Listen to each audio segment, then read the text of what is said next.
Boa noite, amados. Alegria nós estarmos juntos nessa noite para glorificar o nome do Senhor Jesus, exaltá-lo e bendizê-lo.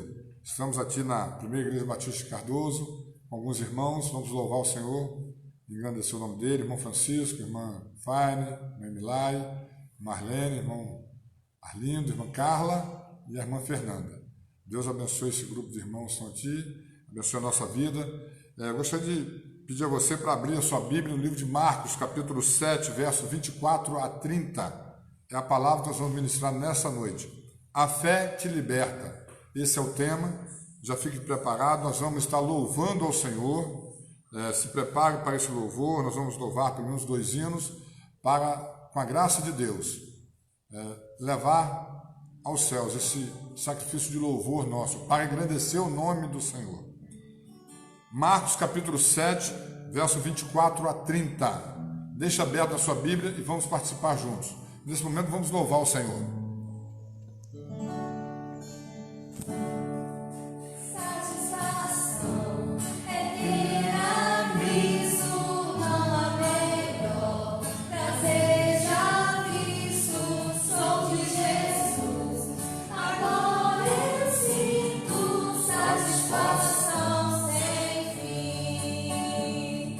Satisfação é nova vida, eu confesso.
sabemos que o Senhor é o nosso Pai, o nosso bom Pai. Pai de amor, nessa hora nós te agradecemos, Senhor, porque nós estamos aqui na tua casa, podemos estar na tua casa neste instante, Deus, para louvar e exaltar o teu santo nome, Pai. Pai de amor, eu te entrego, Senhor, as pessoas que estão nos seus lares neste momento, ó Pai, ouvindo, Senhor, a tua palavra, ó Pai, neste momento, Senhor. Toque, Senhor, nos corações dessas pessoas, Deus. Toque, Senhor, nestes lares, ó Pai, nessas famílias, Senhor. Que elas venham sentir o toque do Senhor, sentir a presença do Senhor, sentir a paz do Senhor, Deus. Muito obrigada, Senhor, porque o Senhor é o nosso Deus. Muito obrigada porque o Senhor nunca nos desamparou, Deus. Muito obrigada pela tua fidelidade em nossas vidas, Senhor. Esteja, Senhor, abençoando cada um que está vendo nesta hora, Deus. Cada família, cada lar, Senhor. Obrigada por tudo, Senhor. Eu te entrego, Senhor, as nossas vidas em tuas mãos, Deus. Em nome de Jesus, amém.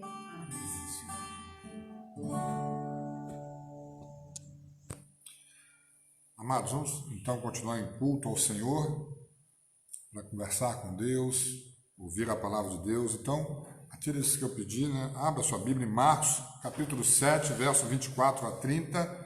Nós vamos ler agora a fé que liberta. Começa a pensar um pouquinho na sua vida, como é que você tem passado esse momento de dificuldade, tribulação, mas não só nesse momento, como é que tem sido a sua vida, como é que tem sido os seus relacionamentos, o seu convívio social, como é que tem sido você nos momentos de dificuldades, em quem você está colocando a sua esperança, de que forma tem sido exclamado aos quatro cantos ou às pessoas à sua volta a sua dificuldade. O texto vai nos dizer assim, Marcos capítulo 7, verso 24 até o 30, vai falar sobre a mulher Ciro-fenícia, e diz, levantando-se, partiu dali para as terras de Tiro e Sidom, está falando de Jesus. Tendo entrado numa casa, queria que ninguém o soubesse. No entanto, não pôde ocultar-se, porque uma mulher cuja filhinha estava possessa de espírito imundo, tendo ouvido a respeito de Jesus, veio e prostrou-se aos seus pés. Essa mulher era grega, de origem Ciro-fenícia, e rogava-lhe que expelisse de sua filha o demônio. Mas Jesus lhe disse, deixa primeiro que se fartem os filhos, porque não é bom tomar o pão dos filhos e lançá-lo aos cachorrinhos. Ela, porém, lhe respondeu, sim, Senhor, mas os cachorrinhos debaixo da mesa comem das migalhas das crianças. Então lhe disse Jesus, por causa dessa sua palavra de fé, podes ir, o demônio já saiu de sua filha. Voltando ela para casa, achou a menina sobre a mesa, pois o demônio a deixara. Amém? Amados, a primeira vez que eu li esse texto, e é interessante que alguns textos bíblicos eles nos confrontam com a nossa normalidade, com a nossa vida habitual. Dá uma sensação de que há um desrespeito, uma atitude de Jesus de afronta com esta mulher. Quando nós vemos Jesus falar que primeiro tinha que cuidar dos domésticos da fé, dos filhos, no versículo 27. Mas ela vai então e confronta Jesus no sentido de sua fé era tão grande que mesmo que o que sobrasse para ela fosse migalhas, ela sabia que vindo de Jesus ia ser o suficiente. Glória a Deus por isso. Essa mulher, amado, uma mulher denominada Ciro-fenícia, era, vamos falar assim, quando nós falamos, chegamos numa cidade, num estado diferente, quem é aqui do Rio, a pessoa fala assim, você é carioca. Mas eu sou de Cardoso, mas é carioca, nasceu no estado do Rio. Também era dessa forma que se falava com as pessoas dessa região. Quando se nascia nessa região, falava que era um Ciro-fenício, ou Ciro-fenícia, que era o caso da mulher. Nasceu em Tiro, em Sidom, que eram as cidades mais importantes daquela região. Ainda na introdução do verso 24, Jesus estava com o intuito, o verso 24 vai nos dizer qual era a vontade dele. Diz assim, olha, levantando-se Jesus, partiu dali para as terras de Tiro e Sidom, tendo entrado numa casa, queria que ninguém o soubesse. Jesus não estava querendo fazer nada escondido. Não é nada disso. Não podemos colocar no texto aquilo que o texto não diz. Jesus queria ficar ali oculto, porque estava preparando os seus discípulos, os seus apóstolos, para todos os embates da caminhada cristã. Às vezes, nós temos que também nos preparar, pegar o nosso tempo. E aí, nesse momento agora que nós temos passado, uma pergunta que eu faço para você: como é que você está se preparando para as suas rotinas, para o seu dia a dia? Nós estamos já caminhando para 3 meses, e eu vou agora falando para os crentes batistas da primeira igreja, mas também de outras igrejas, e para as pessoas que estão sem poder ir à igreja para cultuar, igreja no sentido de templo. Hoje pela manhã nós falamos igreja no sentido de pessoa. Então Jesus é aquele presente que veio ao mundo e deu à igreja, nós, para o mundo, para manifestar no mundo Jesus. Mas igreja como templo, nós estamos tendo dificuldade de cultuar no culto racional por causa da pandemia. E a pergunta que eu faço para você é: quando passar essa pandemia, passar esse momento difícil, como é que você vai estar enfrentando a sua rotina? Já parou para pensar que muitas coisas vão mudar? Às vezes nós ouvimos falar e temos, claro, cada um com a sua posição. Alguns acham que não vai mudar nada. Mas eu digo que eu acredito sim, vai mudar. Vai mudar a forma de relacionar-se, vai mudar a forma de ver a força humana. Porque, irmãos, um pequeno vírus, invisível a olho nu, está colocando de joelhos os grandes líderes e todo o povo do mundo. Vai trazer mudança com certeza. Mas a pergunta para você é: o que você tem feito com o seu tempo nesse período? Quais têm sido as suas atitudes? Como é que você tem recebido e percebido as mudanças à sua volta, as necessidades à sua volta? Na quinta-feira eu falei sobre os embates que nós temos, e algumas pessoas querem ter embate com Deus. Irmãos, nós não temos condição disso, porque nós somos pecadores e falhos, e Deus é santo. Mas nós podemos ter embate, precisamos nos preparar para os embates que teremos na vida que temos, principalmente o embate contra o diabo, o inimigo de nossas almas. Amados, nessa época existem muitas leis, aqui nesse texto, que separavam as pessoas. Interessante que, nesse período de Jesus, vindo do Velho Testamento, mas ali no período de Jesus, nós tínhamos, por exemplo, leis que separavam as pessoas em relação à doença. Vou dar um exemplo: lepra. Quando a pessoa tinha lepra, existia uma lei que colocava ele num local separado, uma cidade somente para os leprosos. Uma mulher que estava nos meses, na semana, nos dias de fluxo de sangue, de ter a sua condição de mulher normal, o que acontecia com ela? Tinha que estar separada, não podia ter as mesmas ações das outras mulheres. Lei dos estrangeiros. Não havia relacionamento, não havia intimidade, não havia contato habitual com os estrangeiros. Uma outra lei, lei em relação ao pecado, lei em relação ao assassinato. Havia uma separação muito grande e muito clara em relação a essas atividades ou essas ações do dia a dia. Jesus, ele também sabia disso. E ele teve que enfrentar, e o texto vai nos dizer isso, ele teve que enfrentar leis e embates, porque os judeus, de uma forma geral, e nós também hoje, muitas vezes fazemos uma separação muito grande entre as coisas que nós deveríamos tentar moldar a forma de Jesus Cristo. Vamos abrir no livro de Marcos, capítulo 2, versos 15 a 17. Olha o que o texto vai nos falar. Marcos 2, de 15 a 17. Jesus, ele está no local, estava falando um pouquinho antes, ele está chegando, busca Mateus, Levi ali para ser um dos seus discípulos, e no capítulo 2, verso 15 a 17, vai dizer assim: olha, achando-se Jesus à mesa na casa de Levi, o Mateus, o cobrador de impostos, estavam juntamente com ele e com seus discípulos muitos publicanos e pecadores, pessoas que queriam ter uma mudança de vida, pessoas que estavam buscando uma transformação, ser nova criatura, porque esses eram um grande número e também o seguiam. Os escribas dos fariseus, ou seja, os doutores da lei, aqueles que tinham as leis nas mãos, aqueles que seguiam rigidamente a lei da separação racial, da separação social em termos de saúde, em termos de pecado, olha o que eles fizeram. Vendo Jesus comer em companhia dos pecadores e publicanos, perguntaram aos seus discípulos: por que come ele, Jesus, com os publicanos e pecadores? Jesus, sabendo de todas as coisas, então responde de lá. Tendo ouvido isso, respondeu-lhe: os sãos não precisam de médicos, e sim os pecadores. Não vim chamar justos, mas sim pecadores. Os sãos não precisam de médicos, mas sim doentes. Sabe, amados, quando eu olho para esse texto, eu começo a refletir e a pensar na minha vida como crente, como pecador que sou, e nessa noite eu começo a pensar que eu preciso crer e ter uma fé que liberta. Eu preciso começar a refletir que a minha fé tem que me libertar, mas me libertar de quê? Porque quando nós olhamos esse texto, Jesus ensinando aqui sobre a mulher Sírio-Fenícia, o que Jesus está falando para esses fariseus, para esses doutores da lei, para esses escribas, nada mais é do que isso. Liberte-se da sua crença que está atrapalhando os seus olhos, da sua tradição. Aquilo que você entende como correto só estaria certo se você fosse perfeito, mas você não é.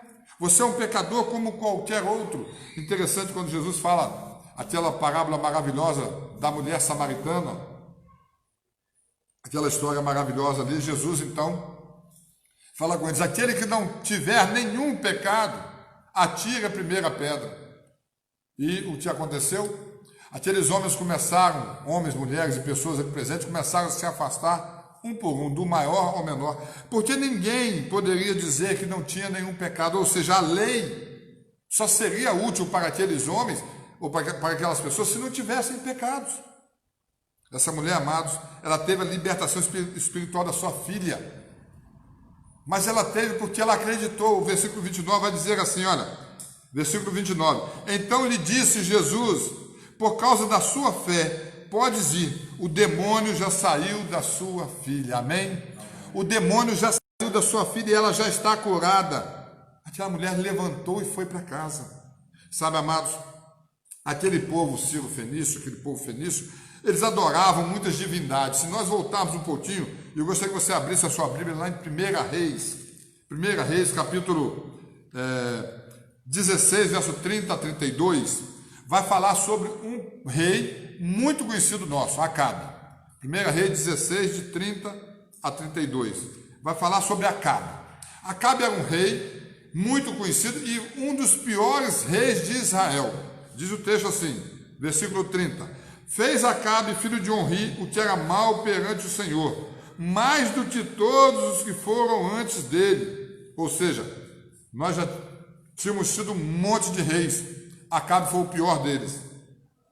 Como se fora coisa de somente andar ele nos pecados de Jeroboão, filho de Nebate, tomou por mulher, a Jezabel, filha de Etibaal, rei dos Sidônios, a mesma raça, os Sidônios, igual nós falamos ali no texto de Marcos, e foi e serviu a Baal, e o adorou, levantou um altar a Baal. Baal, amados, é o deus então dos sírios fenícios.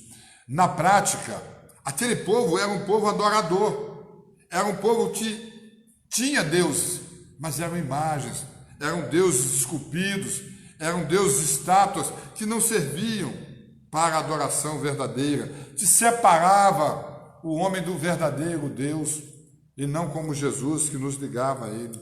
Sabe, amados, nós precisamos então entender que a fé que liberta, ela tem que te libertar daquilo que separa você de Deus. Interessante que, pensando como capitalista, nós temos visto que muitas pessoas falam que falta muito nas pessoas é crer, acreditar que com o seu trabalho pode todas as coisas. Mas é interessante que nós, quando vemos as pessoas no velório, num caixão, nós vemos que toda a riqueza dela se tornou igual a qualquer pobreza de qualquer outra pessoa. Você já parou para refletir nisso? Qualquer riqueza que você tenha na parte financeira, quando você morrer, ela vai ser igual a qualquer pobreza de um mendigo. Vai ser da mesma forma. Eu me lembro que alguns anos atrás eu estava no velório lá em Saturnino Braga e durante o culto fúnebre eu falei assim: esse rapaz que está morto aqui, que morreu, se nós não pegarmos esse corpo e levarmos para o túmulo, ele vai ficar aqui cheirando mal e apodrecendo. E aí uma pessoa que estava no meio das pessoas, no familiar, pastor, nós não vamos deixar isso acontecer. E eu falei assim, não, nós não vamos deixar acontecer, nós vamos levar esse corpo para o túmulo. Mas o que eu quero dizer é que depois que você morre, tudo que você fez perde todo o valor. Por isso que nós precisamos agora começar a crer e a ter uma fé para libertar a nossa vida de todo o pecado, de todo o afastamento de Deus. Essa mulher, ela tinha com certeza deuses na sua casa, na sua família, no seu meio social, porque era a prática deles. Mas quando ela conheceu Jesus, ela viu que nele ela poderia ter a esperança de liberdade que ela não tinha antes. Talvez nessa noite você também esteja precisando de uma liberdade dessa. Talvez nessa noite você precise de uma libertação de algum pecado que tem te afastado de uma comunhão com Deus, de uma comunhão com a sua igreja, com os seus irmãos, com a sua família. Talvez nessa noite você precisa tratar disso, mas diretamente com Deus, sem nenhum intermediário, somente Jesus para tratar disso com você. Sabe, amados, eu gostaria que você refletisse quais são as barreiras que precisam ser vencidas em sua vida. Que barreira você precisa trabalhar e você precisa tratar para a sua liberdade e intimidade com Deus seja maior. Para que diante de Deus você chegue com todas as suas dificuldades e apresente diante dele a sua fé. Jesus, em momento algum, excluiu pessoas que o buscavam. João capítulo 10, verso 10, Jesus vai estar falando sobre isso. Eu vim para que todos tenham vida. O diabo vem para roubar, matar e destruir, mas eu, Jesus fala, eu vim para que todos tenham vida. Você está incluído nesse todos, eu também. Mas há necessidade de que a minha fé me leve a Jesus para a liberdade. Eu preciso ir a Jesus. Essa mulher deixou, amados, o orgulho de lado. Olha como é que diz o texto no verso 28. Verso 27 vai dizer assim, mas Jesus lhe disse, deixa primeiro que se fartem os filhos, porque não é bom tomar o pão dos filhos lançado aos cachorrinhos. Sabe, amado, Jesus fez um padrão de rotina que era conversado entre eles. E ele falou isso, mas não para menosprezar, mas para ver até onde ia a fé dessa mulher. E o versículo 29, essa mulher então expôs diante de Jesus a fé que ela tinha, que era uma fé para a liberdade, para a salvação, para a cura, para a mudança e para a restauração da sua casa. Você já teve filhos doentes, pai e mamãe, e sabe que quando o seu filho está doente, tem noção de todas as coisas. Você não sabe o que fazer. Você, se pudesse, você falava assim, eu quero estar com a doença e curo o meu filho. Porque essa é a nossa vontade muitas vezes. Queremos estar doentes no lugar de nossos filhos. Vem então o verso 29, e a mulher disse. Então disse a mulher a Jesus, verso 28, ela porém lhe respondeu, sim, Senhor Jesus, mas os cachorrinhos debaixo da mesa comem das migalhas das crianças, ou seja, para mim, Senhor Jesus, basta um pouquinho desse pão, um pouquinho do que o Senhor quer fazer, do que o Senhor pode fazer na minha vida, porque eu sei e eu creio nesse pouco, que para mim vai ser muito, porque eu tenho fé dessa forma. Essa mulher amada deixou o orgulho de lado, tomou a ação da fé que liberta em Jesus. Essa mulher, então, quando ela chegou na sua casa, já parou para pensar a alegria dela, mas ela já saiu dali feliz. O verso 29, Jesus vai dizer assim, então lhe disse Jesus, por causa da sua palavra de fé, podes ir, o demônio já saiu da sua filha. Aquela mulher então já sai dali toda feliz, toda alegre, porque ela sabia o que Jesus já tinha feito. E no verso 30, voltando ela para casa, achou a menina sobre a cama, pois o demônio a deixara. O demônio teve aquela doença, criou a doença na vida da menina, e Jesus curou aquela menina espiritualmente por causa da fé daquela mulher. O demônio, que muitas vezes tem atormentado a nossa vida, tem criado dificuldade em nosso lar. Quantos casamentos, irmãos? Ontem eu estava olhando e vi uma reportagem sobre 2 advogados lá no estado do Mato Grosso. O marido é o presidente da Ordem dos Advogados do Brasil. estava sendo processado por agressão à mulher. Usava as roupas longas para cobrir agressões. E eu te pergunto, o que tem feito isso nos casamentos? O que tem feito isso quando um pastor, ele rouba a igreja, ele frauda um irmão, quando um irmão frauda outra pessoa, quando um político engana uma pessoa, se não são as ações do diabo. E aí algumas pessoas falam assim, eu não acredito no diabo. Além do texto que nós vemos aqui, aquela menina possessa pelo diabo, nós vemos na prática no dia a dia. Nada mais é relacionado ao pecado que ações do diabo. E você tem nessa noite a oportunidade, como fez essa mulher, de ter uma fé que liberta. Se você tem pouca fé, peça a Deus que Ele vai aumentar a sua fé. Nós vamos estar ouvindo mais um hino, mais um louvor. Depois nós vamos orar. Eu gostaria que você fizesse uma reflexão da sua vida. Como é que está o seu nível de fé? Mas eu não estou dizendo a fé em coisas inanimadas, em imagens, em seres, em pessoas. Eu estou dizendo a fé em Jesus. O seu pastor é uma pessoa de fé? Que ótimo. Mas não é nele que você tem que colocar a sua fé, é em Jesus.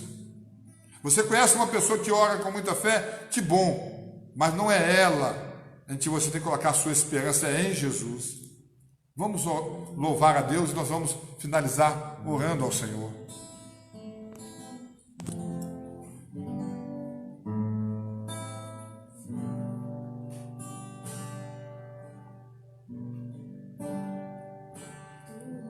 A minha luz, a minha salvação, e a ti me renderei.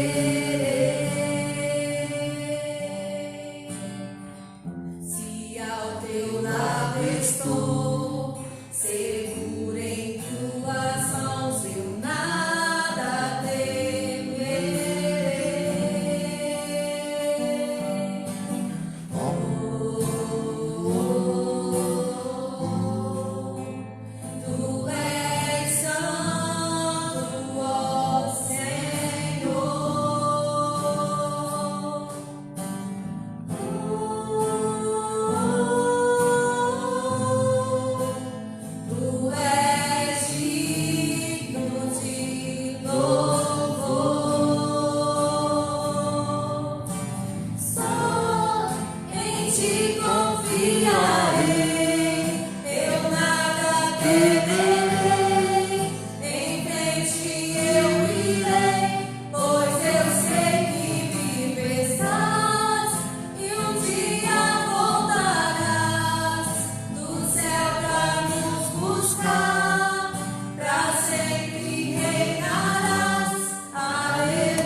Amém. Maranata, ora vem, Senhor Jesus. Que Deus abençoe o seu restante de domingo, a sua semana. Estaremos aqui na quinta-feira às 19 horas. Também na sexta às 6h30 da manhã temos o culto de oração. Estaremos aqui na igreja. Também no domingo às 10 horas da manhã e às 19 horas. A fé que liberta. Se algo está faltando na sua vida para que você tenha a liberdade que tanto é necessário àqueles que servem a Deus, conversa com o Senhor agora. Entrega a Ele, passa para Deus a sua necessidade. Essa mulher, ela foi a Jesus com um problema terrível. A sua filha estava endemoniada. A sua filha estava possessa. E ela foi lá e disse a ele: Senhor, expele o demônio da minha filha, verso 26. E Jesus então confronta aquela mulher com uma necessidade de fé. E a mulher responde. Ela, porém, respondeu: Sim, Senhor, mas os cachorrinhos debaixo da mesa comem as migalhas das crianças. Ou seja, eu tenho fé e creio que pouco do seu poder é o suficiente para curar e libertar a minha filha. E Jesus, pela fé daquela mulher, a fé que liberta, curou aquela criança. Coloque a sua necessidade diante de Deus agora. Fale com o Senhor. Se você conhece alguém que precisa desta palavra e de uma oração, também pode passar o nosso contato, pode pedir para nos contatar. Nós vamos ficar muito felizes em poder cooperar no reino. Senhor, nós te agradecemos pela oportunidade de falar a tua palavra, de anunciar do Senhor. A fé que liberta, Pai. Foi uma fé, Senhor, que essa mulher teve para curar a sua filha. E nesta noite, aqueles que nos ouvem e aqueles que possam nos ouvir, que sejam tocados pelo Senhor, por uma necessidade de ter uma fé real, uma fé que liberta, que cura e que transforma, que somente do Deus vivo, aquele que veio, deu a vida por nós, morreu, crucificado, ressuscitou ao terceiro dia, está à destra do Pai, trabalhando por nós e habita dentro daquele que aceita uma vida transformada. Entregamos diante do Senhor cada um dos que nos ouve. Peço ao Senhor que seja conosco aqui presentes na igreja. Muito obrigado pelos seus cuidados. Te agradecemos por tudo, em nome de Jesus. Maranata, ora vem, Senhor Jesus. Que Deus te abençoe.